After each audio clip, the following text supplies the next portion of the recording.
You haven't heard me yet. If I get that later, I'll appreciate it more.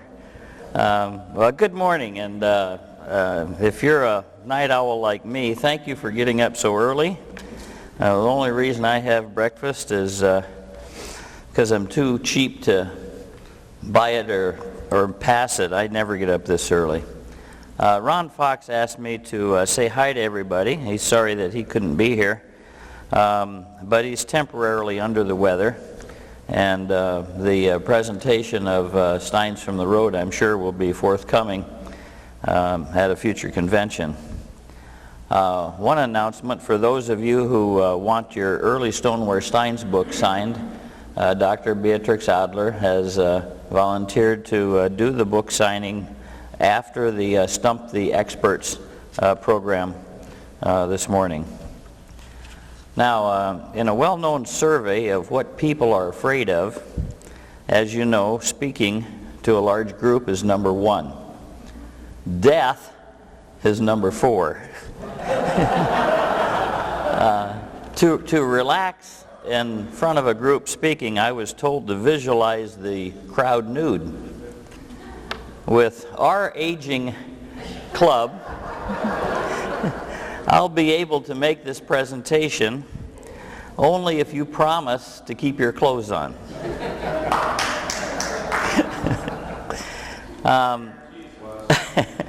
We all owe a big thanks to Ginger and Joe Garris for taking photos yesterday, as if, you know, she didn't have enough to do running her job as part of this convention. At the last minute she got thrown into, well, we've got to take this presentation, which was a chapter club pass around the Steins presentation, and put it on PowerPoint. And I haven't taken much time in changing the program, but we really owe them a big thanks for always stepping in and doing what needs to get done to carry on.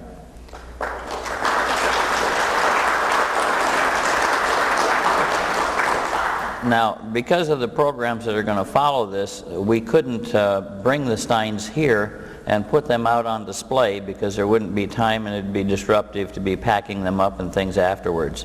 But last night I did put all 41 of these character Steins, and they're not for sale, but we did put them out on display in the Stein sales room, which is continuing today and tonight and even after the party.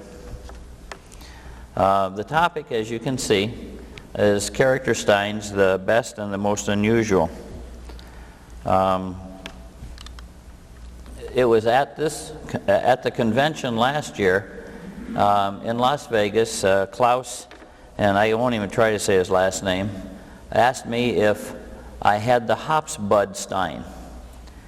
And I said, hops bud, I think probably what you're referring to is the pine cone Stein. That kind of looks like a long hops bud.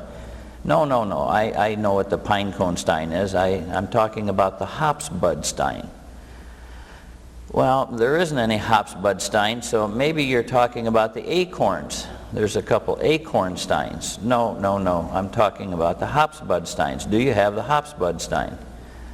Well, I really don't know what you're talking about. I'd sure be excited to see what you think is a hops bud Stein. Are you talking about the hops lady, the lady faced by Sheerholtz with hops all over her head? No, I'm talking about one single hops bud. Well, after having 1,000 of these, I thought I knew everything, but I got him to send me a picture, and he sent me this picture of a hops bud Stein. Not in any catalogs, done by Grimscheid, Matthias Grimscheid. It's a hops bud Stein, and when you stop to think about it and you think of beer and beer Steins, what's more logical, a pine cone, an acorn, or a hops bud Stein? No one else made it. No one else has seen this. It's not photographed or cataloged before. But after several discussions and finally just sending him a check, we now have a hops bud Stein. So I think one of the points here is they've certainly slowed down. I only add a couple new pieces to the collection every year. I add a lot of variations in different sizes, but I also increase the quality by buying a mint one in the auctions and selling my repaired or damaged Stein. But even though they've slowed down, there will never ever be a final complete collection. There is no end to it. We'll always come up with something new as character Steins. The most unusual here is the boy, not the girl. They're both rare. They're made by Gers. These are only 1/8 liter Steins. They are in a stoneware, and the boy has only been seen one time. The girl's been seen a couple times. This is very unusual. It's French. It's a tiny little clown, even less than an 1/8, maybe a 1/16 of a liter size character Stein. And it wasn't some kind of a jar that was converted with pewter added. It was all original. And it's just a tiny, cute little Stein. Linnaeus appreciates this. The Stein was found in the Paris flea market. And I remember that so well because at the time it cost a lot of money for me to call back home from Paris and ask my kids to go look at the cat cabinet, and I described this Stein to make sure that it wasn't something that my fading memory overlooked. I'm going to interject one thing about memory. I never had one to lose, so I always thought I'd do well with Alzheimer's, you know. And I recently read a book by my hero, an autobiography of Ronald Reagan. And he had a fantastic sense of humor. I mean, he's dealing with world crisis, powers, Khrushchev, etc. He was once quoted to say, "The nice thing about Alzheimer's is you meet all new people every day." David Harr is going to do an article regarding this Stein. It's an African king, and I don't think anyone has seen or got another copy of this very rare and unusual Stein. David is one of our top researchers, very, very knowledgeable master Steinologist, and very good on character Steins. We see different silver Steins. Sometimes we see the exact same Stein repeated. There was a Stein that's been seen a half a dozen times in Andre and Gary's auction this week. And they're usually of that size or larger. This is a very small one. This is only about 1/8 of a liter, and unusual because of its size. This is the Rook. It was an unusual Stein that we knew about. It was in the very first character Stein book that was done by the club, Erste Gruppe. The book was edited by Gene Manusoff. So that was our club's first exposure to some of the character Steins, the ones that they could get pictures of at the time, and it was quite well known. For those who attended the auctions at Schwartz and I think it was, where was that? York, Pennsylvania. This was a very hard Stein to obtain because Mike Wald hovered around it, threatening death upon anyone who wanted to vote or to bid on it. But after Mike Wald's death, it became available again. This is a Diesinger Stein. I'd love to see this in full color of an Indian. And there is another Diesinger Stein that shows this Indian, a regular shaped Stein, and it shows the other side scenes that this Stein has on it as well. But only one time have we seen this, this Stein as a character Stein. In case you missed it, Arvid Freunde has done absolutely fantastic research on the Diesinger factory. And he's published a book of the first 100 form numbers, a booklet, paperback, and shows his work on the first part of a continuing series of research. And if you collect Diesingers, that booklet is in the Stein sales room. You should see it. Speaking of Diesinger Steins and the early encyclopedia character Stein, now remember the earliest work was in 1976, and the group was very new, and this encyclopedia of character Stein showed a lot of Steins, some of which were not even character Steins, and there was an Art Nouveau Jugendstil piece called a golf ball that had nothing to do with a golf ball, and there was tobacco jars that had been Mickey Mouse made into Steins, but it was the start to get character Steins recognized. In that book, this was called The Lady with a Duck in Her Mouth. Well, you can't argue with that fact, but if you know the answer to this, don't speak out. It's a little disappointing that when something gets put in print for years and years and years, misinformation is continually passed on. And this Stein was never appreciated for its meaning, and it was misnamed as The Lady with the Duck in Her Mouth still until this time. And what needs to be done is understand that no one is going to just make a Stein with a lady with her duck in the mouth with no meaning. There's a lot of time and work that goes into the artistry and the mold making and the production and the painting, and they don't do that without the Stein representing something or someone. And before I or somebody else that's figured out the answer give you the answer, I want you to take a minute and try to think of what the meaning of this Stein might be. We've got beer steins, we've got a bug on the head, we've got a duck in the mouth, we've got this purple junk that seems to be coming out of a crack in her forehead. There is a male version, there's a pair of these, there's a man and a woman, and they both have the bugs on the head and the goo skewing out of the skulls. Have you figured it out yet? All at one time, those that know say, what's the one word that this Stein represents? 1, 2, 3. Hangover. It wasn't a very loud response, was it? Okay, once again, just to make sure, it's called the hangover. Whoops. The hangover Stein. And I think we should stop saying the lady with a duck in the mouth, because that doesn't mean anything. This is what happens if you were up at the bar with Steve Smith and his group last night too late. You have that dry feeling in the mouth, for those that can remember those days, the delirium tantrums, the bugs. This is the hangover Stein, the splitting headache.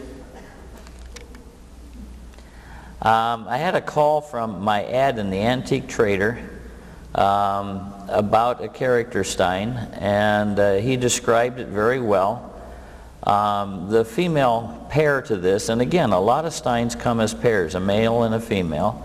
The female pair to this was owned by the Schwartz. It was in the Schwartz collection, and therefore it was photographed in the character Stein book, but the male had never turned up. And this carpetbagger, when the guy is describing it, I went over to the female, and I picked it up and I looked at the form number on the bottom, and it was like 1437, and I said, well, what's the form number of the Stein you're trying to describe to me? This is way before emails or photos could be sent, and he said 1438. So I knew exactly what had happened, and I was able to procure this Stein. And telling about this Stein in front of a chapter meeting, I made the mistake of saying it's the only one that we know about. And Bo Schwartz says, I have 2 pair of those. And he does. Bo has a very nice collection, and we don't know of anybody else that has them, but he does have 2 pair. I want to talk about not just this Stein, but the factory that made this Stein is still unknown. There's a group of these Steins, about a dozen of them. This one is much harder than the average to find. It's only shown up very few times, the card player. But they all have similar features. The first notable one is the head is always cocked off to the side. It has very thin chintzy pewter rim and fleur-de-lis thumb lift. They're done in very good relief, very good facial features. They're truncated below the waist. The base of the form is not round. It follows the design of the truncation. They have a very plain and easy to identify handle. The top of the handle comes horizontally straight, and then the bottom is the lower part of the letter D. And they are almost all half-liter size. The exception is a, what's that guy called? A Falstaff. There's a Falstaff 1 liter that surfaces often, and the half-liter surfaces rare. The 1 liter, being larger, has even larger factory mark below the handle on the exterior, not on the base. That's easy to read, but we haven't been able to find it yet in a Mark's book. So we don't know who made it, but it's a very nice series of character Steins. Next is this Christopher Columbus egg. And you have to wonder, if you don't already know, why would they put Christopher Columbus, the world, and the sailing ship? What's that got to do with the egg? This is the side scenes of the Stein. And going back to the first one again, I want to remind everybody that with the work and the effort it takes to make a Stein, they don't do it for no reason. There's always a reason, something represented. The egg in Christopher Columbus. I find that most people are not aware that Christopher Columbus, although he was well paid, was somewhat disrespected by his peers, saying, well, there have been other people there. After you went, it's not that hard to find the New World, and you're getting too much acclimates for, you know, your, quote, discovery. And Christopher Columbus took a hard-boiled egg and told his peers at the bar, well, stand this egg up. I want you to balance it just like this with the tip up. Balance it on the table. Nobody shake the table. Balance the egg. And they tried to balance it. They tried to spin it. They tried to get the thing to stand up. But of course, even without shaking the table, the egg rolled over. All right, what's the trick? How do you do it? And Christopher Columbus took the egg and he tapped it just enough to break the bottom. And then it, of course, would stand up. And they says, well, that's nothing. Anybody can do that. Yeah. Now that I showed you, you can all follow me. And that's the story, and that's why there's a Christopher Columbus egg. Now we're going to talk about 2 factories. The 2 most important factories in character Stein collecting are Ernest Bone and the Scherholz factory. And in 1986, at the first commercial auction convention, they put on a display of unusual steins. And this is the small 1/8 liter because it's easier for me to pack. It comes in the small 1/4 liter or 3/10 and the 1/2 liter. The 1/2 liter stein was on display, and the face was just so perfect. It's like a china doll. And the Bone Factory has china painting in bisque. They're not the heavily glazed steins. And I thought this was the best looking thing I'd ever seen. Not rare. I think the 1/2 liter was in the auction, but absolutely good quality. And this unusually has no pewter ring around the lid. Most of the bone pieces do, and every time you say always, you're always wrong, because this is one of the exceptions that make it a rule.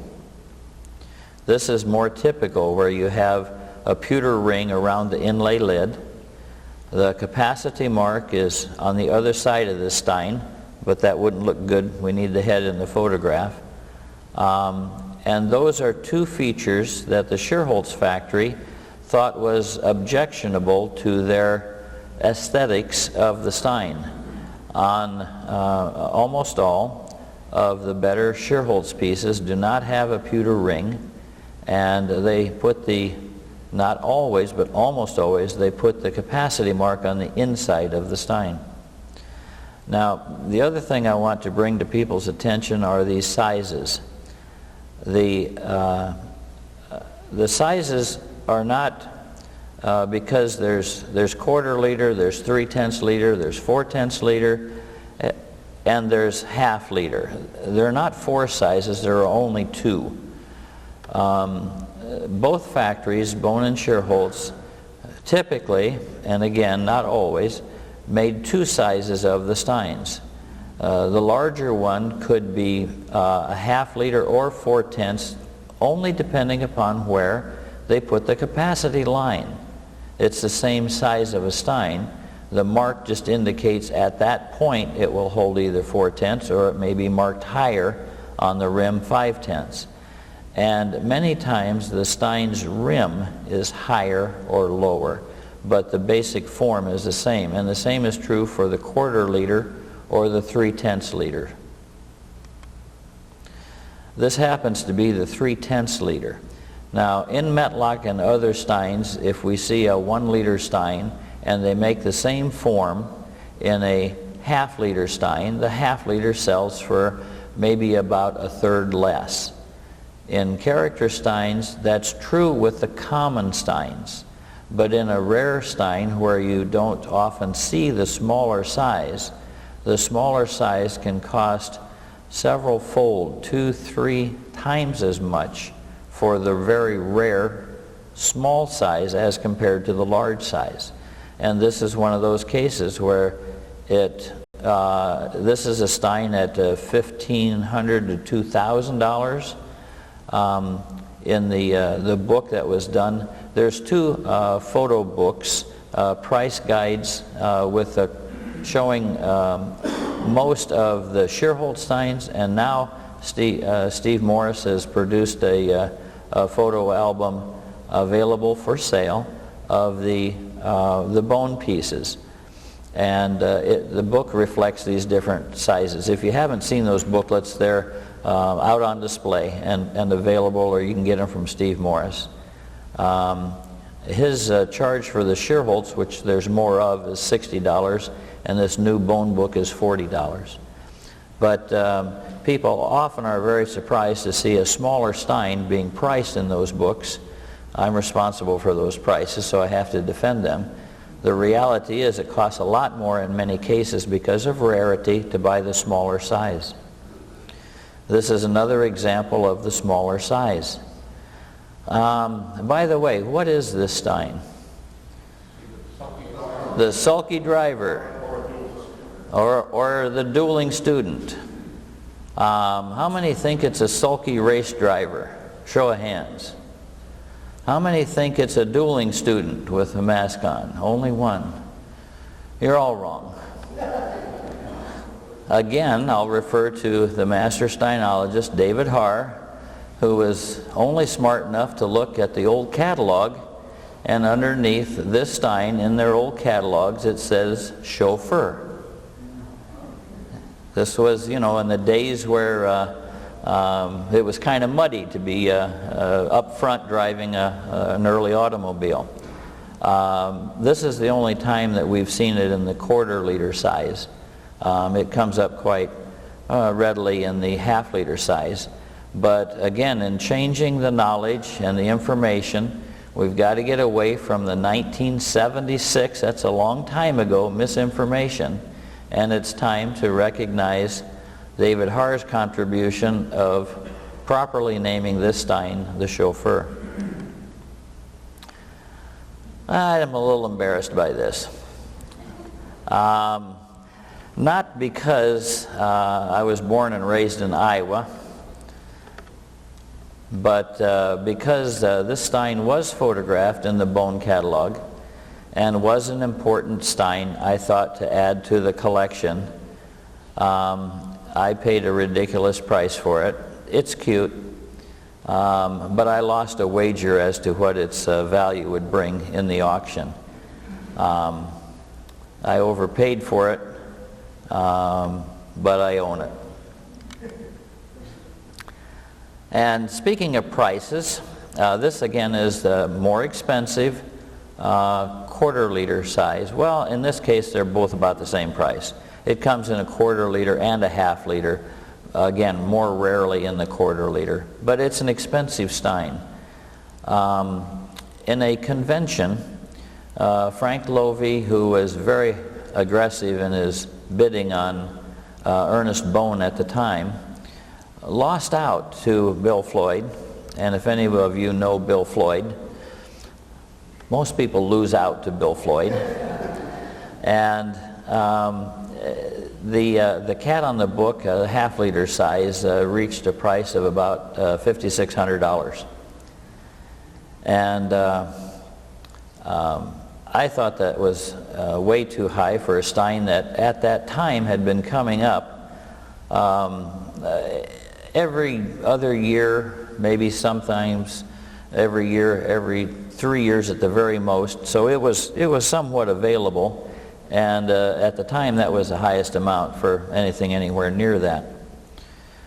Well, at that same auction, this Stein, Morowitz of Max and Morowitz, cartoon characters by Wilhelm Busch.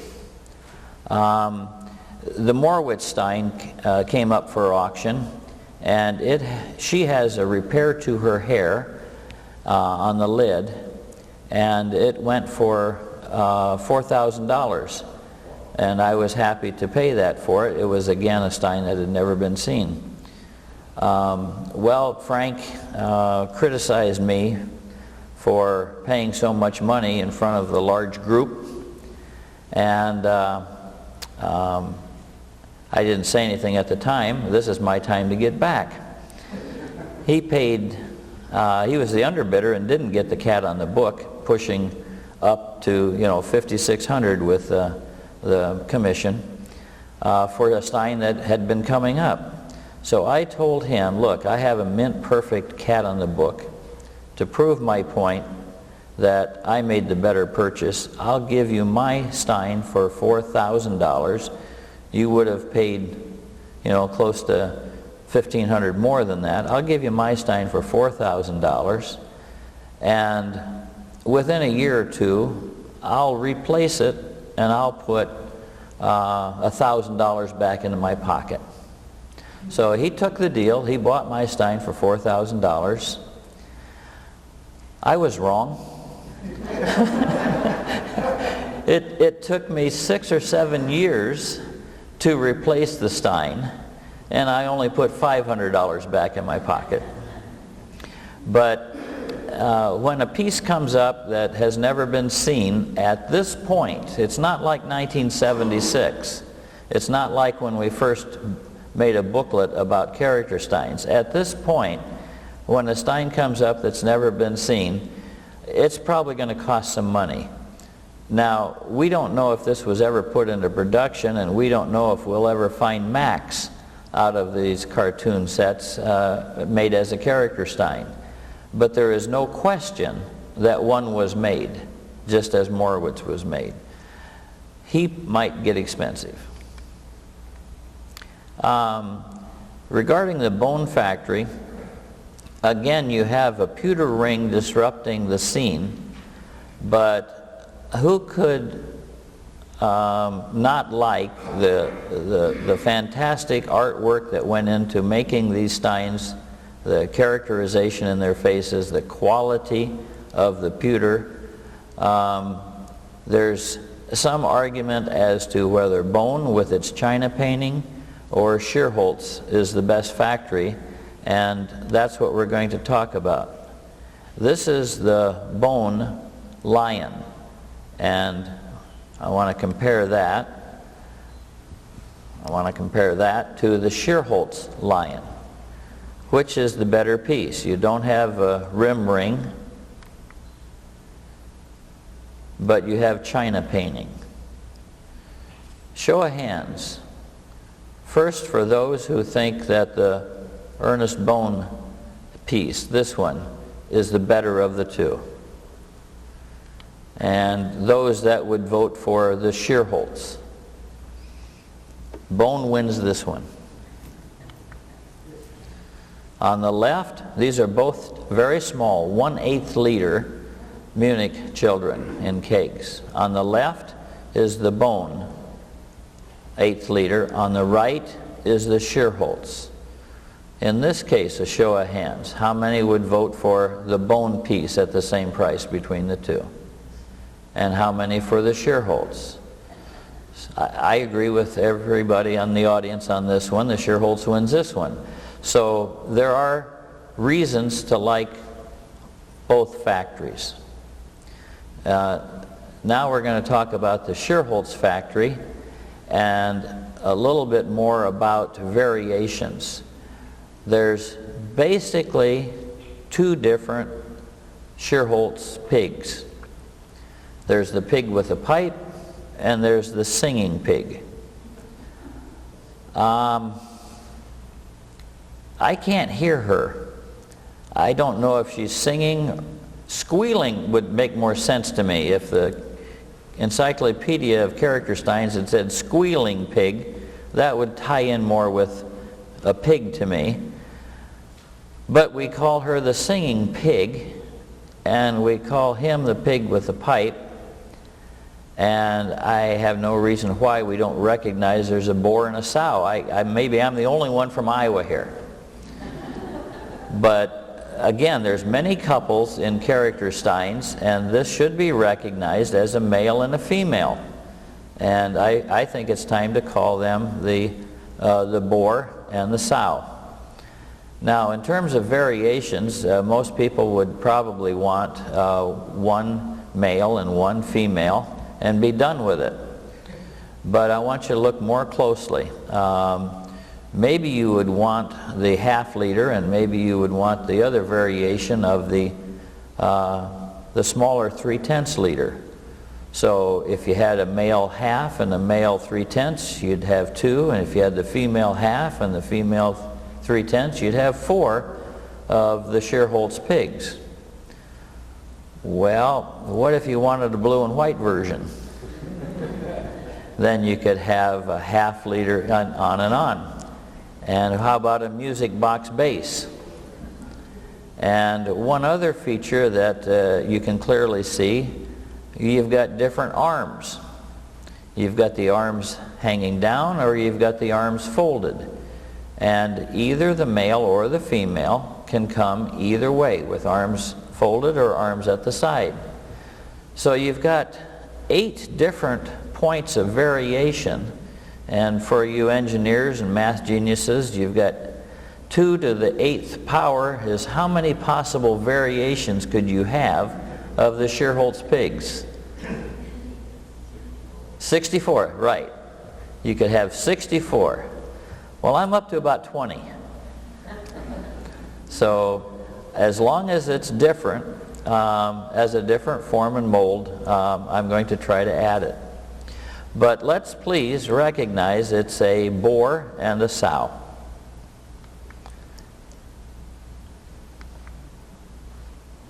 How many people think that we should continue to call this a singing pig because in 1976, Gene Manusoff wrote Singing Pig? Thank you. What's rare or unusual about this? It's not the best, it's not the most unusual. Say it louder. The lipstick? The lipstick? No, not the lipstick. Oh, maybe he's kissing a frog. In this case, it's the only time we've ever seen the frog with glass eyes.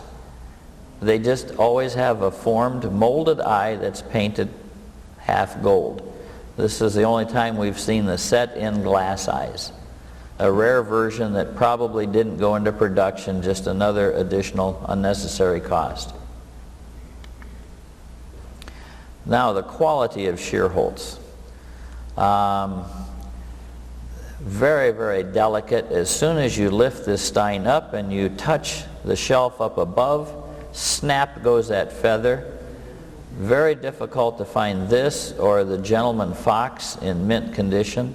That's why it brought such a premium as compared to even the rabbit in the auction. But absolutely phenomenal facial features that are not divided by a rim ring. Top quality character Steins. So far this has only been seen one time. And somebody's going to tell me the definitive reason why the innkeeper with his tab showing how many drinks that you're supposed to pay for, why he's sitting on top of the egg. I'm going to need an old German to convince me that they know the story of the meaning of this Stein. I've heard a couple guesses, but I don't have the meaning of this Stein yet. It was in the Schwartz collection. It was photographed in the Encyclopedia of Character Steins. And through the Schwartz auctions, it became available. These are not Steins. There's no lid. These are tiny little salt and pepper shakers.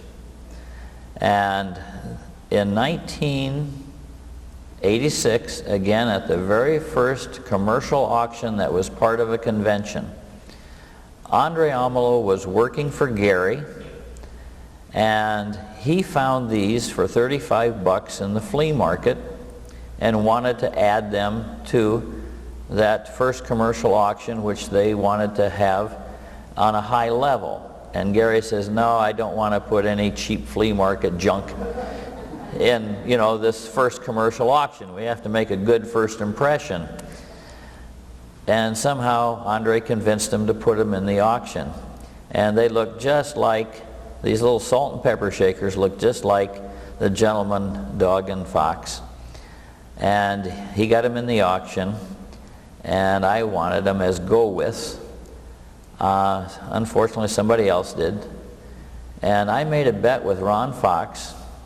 These things would reach the $700 line. And because I was willing to pay $8, and I thought they'd reach that line. And I made another bet with somebody else at that same figure. They reached the $700 line, and I bid $8, and that told me, well, I just made $100, so now I can bid $9. So somebody else went to the $9, and only 3 times have I broken my own rule. When I write down a number in the catalog, that's it, I stop. Well, this time I went to $1,000. And Joanna Scott, for those who know her, was in the front row and I was in the back, and I didn't know who I was bidding against. And at the time she had a Gentleman Dog that we were negotiating on. And Joanna Scott turned around after I had bought them against her bid at $9 and I got them for $1,000. She turned around and said, "You'll never get my dog, Lester Paul." Well, about 3 conventions later, after she had calmed down, I bought her a dinner and we became good friends, and I did buy her Gentleman Dog.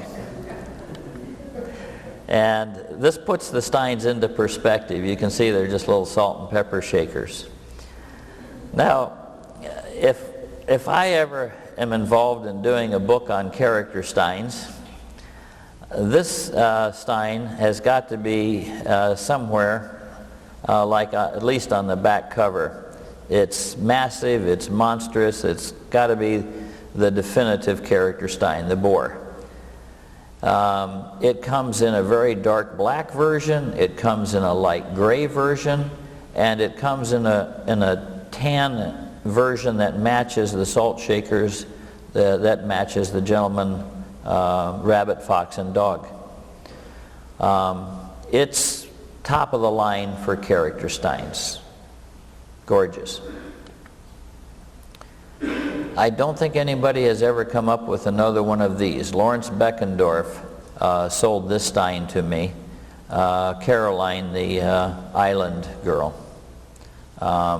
Very delicate. Touch one of those leaves, it's going to break. Very fragile. Maybe that's a reason we've never seen another one. Maybe it was never put into production, but absolutely top quality.